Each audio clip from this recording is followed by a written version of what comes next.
এমন এক অসুর যাকে শক্তির জন্য নয়, বিনয়ের জন্য চেনা হতো, যার ভক্তি দেবতাদের চেয়েও বেশি নির্মল ছিল।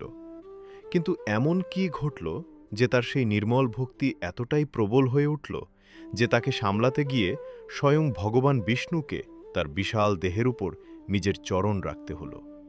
এটি গয়াসুরের কথা, যিনি বিহারের গয়াকে মোক্ষধামে পরিণত করেছিলেন।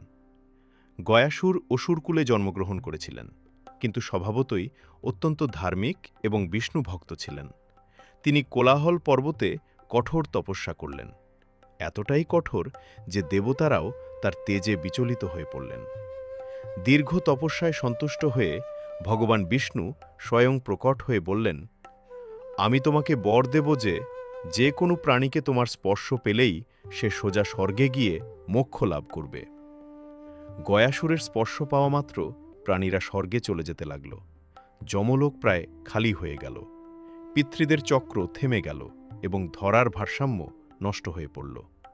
যমরাজ, ইন্দ্র, ব্রহ্মা সকলে চিন্তিত হয়ে উঠলেন।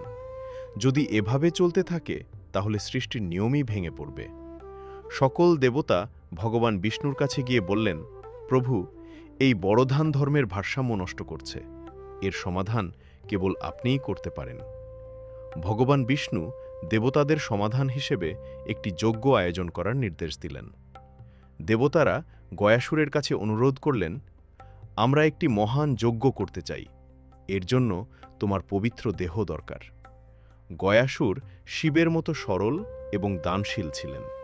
তিনি তৎক্ষণাৎ রাজি হয়ে গেলেন এবং 5 কোষ লম্বা হয়ে দক্ষিণমুখী হয়ে শুয়ে পড়লেন। যজ্ঞ সমাপ্ত হওয়ার পরও গয়াসুরের বিশাল দেহ কাঁপতে লাগল। সৃষ্টির ভারসাম্য আবার ডগমগাতে শুরু করল। তখন ভগবান বিষ্ণু স্বয়ং প্রকট হয়ে গয়াসুরের বুকে নিজের পবিত্র চরণ রাখলেন।